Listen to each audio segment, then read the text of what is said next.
آج کا ہمارا سوال یہ ہے کہ کیا کسی زبان کا ادب جب ترجمہ ہو کے دوسری زبان میں آتا ہے تو اس زبان کا کیا اسے ہم اس زبان کا ادب قرار دے سکتے ہیں؟ یہ بہت اہم سوال ہے. اس پر ہم اپنے ماہرین اور جو موجود حاضرین ہیں ان سے بھی گفتگو کریں گے. تو بنیادی طور پر تو اگر دیکھا جائے کہ علوم و فنون کی جو ترویج ہے جتنی بھی وہ اگر ترجمہ نہ ہوتا تو وہ ممکن نہیں تھی. آزمانہ قدیم سے لے لیں آپ، جب بغداد میں یہ سارا سرمایہ آیا یونان کا اور اس کے بعد ترجمہ ہو کے پھر یورپ میں گیا اور نشأت ثانیہ کی جو ہے داغ بیل پڑی اور خرد افروزی اور روشن خیالی کی تحریکوں نے جنم لیا اور سائنس اینڈ ٹیکنالوجی نے ترقی کی. یہ سارے کا سارا اس کا دار و مدار ترجمہ پر ہے. اس کے بعد بھی آپ دیکھیے کہ اس سے پہلے ڈارک ایجز کے اندر بائبل کے تراجم پر، جو مقدس کتابیں ہیں ان کے تراجم پر بہت پابندی تھی، اور بہت سارے لوگ ایسے آپ کو مل جائیں گے تاریخ میں اگر آپ ڈیٹا کلیکٹ کریں کہ ان کو سزائے موت دی گئی ترجمہ کرنے پر. تو اس وقت ترجمہ ایک اتنا خطرناک عمل سمجھا جاتا تھا. تو اردو کے حوالے سے دیکھا جائے تو ہمارے تراجم کی تاریخ کوئی بہت زیادہ پرانی بھی نہیں ہے. تو یہ نوبادیاتی عہد میں شروع ہوئے سارے تراجم اور اس کے بعد سے آج تک ترجمہ ہو رہے ہیں اور ہم تک پہنچ رہے ہیں. اور ہم اس ترجمے کی بنیاد پر اگر صرف ادب کی بات کی جائے تو عالمی کلاسک کو پڑھنے کے قابل ہوئے ہیں، اور ہم بہت سارے دیگر زبانوں کے جو اعلیٰ ادب ہے اس کو پڑھنے کے قابل ہوئے. اب سوال یہ ہے کہ کیا ترجمہ شدہ ادب جس زبان میں ترجمہ کیا جاتا ہے اس کا حصہ ہے یا نہیں، یا وہ ادب ہے اس کا، یا اسے ہم کیا کہیں گے؟ اس سلسلہ میں سب سے پہلے تو ڈاکٹر صفدر رشید صاحب سے گزارش کروں گا کہ وہ تھوڑا سا اس پر ابتدائی گفتگو کریں اور اپنے خیالات اس کے بارے میں بتائیں. بہت شکریہ. اور یعنی یہ ایک تو یہ کہ بہت منفرد ہے، یہ بجائے کہ ترجمے پہ بات ہو اسپیسیفک اس پہ، یہ جو بات موضوع ہمارا ہے یہ میں تو اس سے پہلے شاید اس طرح سے انداز سے نہیں سنا. اور اس میں یہ ہے کہ اتنی سادہ بات نہیں ہے میرا خیال ہے، اور یہ ہماری پاس سے بات نکلے گی، سوالات کچھ ہوں گے، کچھ میرے ذہن میں چیزیں آئیں گی، تو یوں شاید بات اچھی بن جائے. ایک تو میرا خیال ہے کہ کہا بھی جاتا ہے کہ ترجمہ بہرحال ایک قسم کا پیرالل ٹیکسٹ وجود میں آ جاتا ہے.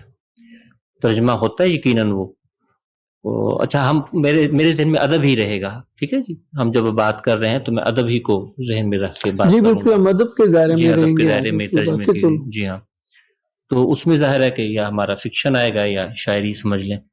تو جتنی بھی وجود میں آتی ہیں ترجمے کے ذریعے، چاہے کسی بھی زبان سے اردو میں، یا اردو سے، یا کسی اور زبان سے، خاص طور پہ انگریزی جانتے ہیں زیادہ تر، تو وہ ایک عملی طور پہ تو وہ ٹھیک ہے کہ ترجمہ ہوتا ہے، لیکن وہ اس کا متبادل ہے بھی اور نہیں بھی.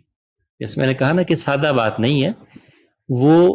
آپ اپنے اپنے ذہن میں ہم کوئی بھی فن پارہ لے آئیں جو معروف ہے دنیا میں کہ اردو میں ترجمہ ہوا، تو ہم اس کو وہی کہہ کے ہم کہیں گے کہ دوستویفسکی کا ہے، یہ ٹالسٹائی کا ہے، کسی کا بھی ہے، یہ کیٹس کی نظموں کا ترجمہ ہے. کہتے ہم یہی ہیں کہ جیسے وہ ہے، لیکن وہ ہے بھی اور نہیں بھی، اور اس کا اپنا وجود بھی موجود ہے. یعنی متوازی ایک متن بن جاتا ہے. تو اس طرح میرا خیال ہے دیکھنا چاہیے. اور مثلا جب ہم نے خود ترجمے عالمی کلاسک کی جب ایم اے کا دور تھا خاص طور پہ پڑھنے شروع کیے، تو ہم یہی کہتے تھے کہ بھئی فلانا ناول چھپ گیا ہے، اس کا کلاسیکی ادب میں یہ ایک اہم چیز چھپ گئی ہے. وہ چیز ہم نے جو تھوڑی بہت پڑھی ہوتی تھی تو جو پتہ چلتا تھا کہ بھئی اس کا ترجمہ اردو میں، تو ہم اس کو وہی ٹیکسٹ سمجھ کے ہی پڑھ رہے ہوتے تھے. تو یہ بات تو ہے کہ ہم ذہن میں یہی رکھتے تھے کہ اب جو ترجمہ ہو چکا فرض کیا ناول ہے یا افسانہ ہے، تو لیکن اب اس میں مترجم نے اس میں اب فرض کیا ایک سوال میں آپ کے سامنے بھی رکھتا ہوں کہ ایک متن ہے، اس کا فرض کیا 5 یا 10 لوگوں نے ترجمہ کر دیا، ایسا ہے نا، ایسے ایسے ٹیکسٹ بھی ہیں، تو وہ سب میں بہرحال فرق موجود ہوگا. اگر ناول ہے فرض کیا تو اس کی جو مین تھریڈ ہے، مین سٹوری ہے، اس میں تو ایسے فرق نہیں آئے گا.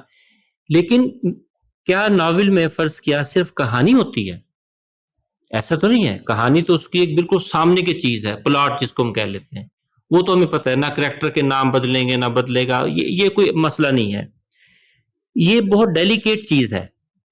اس میں عین ممکن ہے کہ 5 یا 10 تراجم یا ہم نے تجربے کے طور پہ کروائے، یا ایسے ٹیکسٹ موجود ہیں جن کی ایک سے زائد تراجم انہیں سامنے رکھیں، اگر ان کا ڈیپ انالیسز ہو تو حیران کن چیزیں سامنے آئیں گی. مثال کے طور پہ اسلوب جو ہے وہ بھی تو ایک چیز ہے نا. کوئی بھی بڑا فن پارہ جو ہے اس میں اسلوب اتنی ہی اہمیت رکھتا ہے، سمجھ لیں، جتنا وہ مواد اس کا ہے، کنٹینٹ ہے، جو شاعری ہو چاہے وہ ہو. تو اسلوب کی بھی تو اپنی اہمیت ہے. اسلوب کہاں تک آیا؟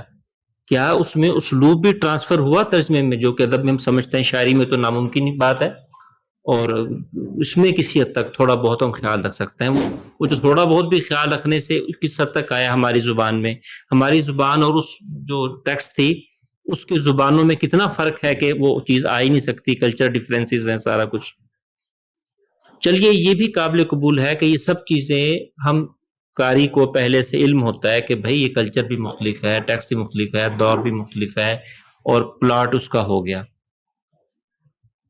لیکن سوال یہ ہے کہ کہیں ایسا تو نہیں ہو گیا کہ کریکٹر کے بارے میں جو ایک امیج ہے جو اوریجنل ٹیکسٹ میں موجود ہے، کریکٹر کے بارے میں، ٹھیک ہے، کریکٹر کی اس کی ساری موجود ہوگی، کریکٹرائزیشن ساری موجود ہے جو اوریجنل ناول کی ہے، سورس ٹیکسٹ کی ہے.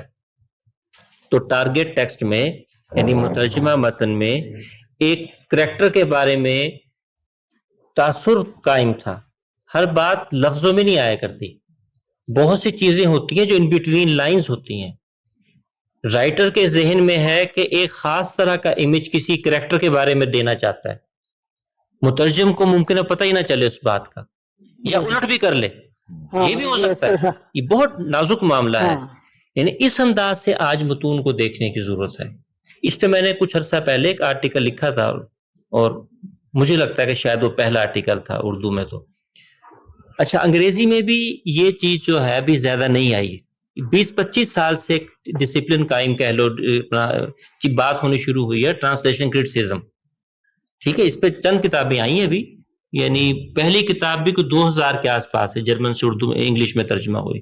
آپ اسے دیکھ لیں کہ انگلش میں کام اب ہوا. تو اس لیے ایک دور تھا جب تراجم ہوئے ویسٹ میں، یہاں اب بات آ گئی ہے کہ تراجم ہوئے تو ان کا انالیسس ہو، ڈیپ انالیسس.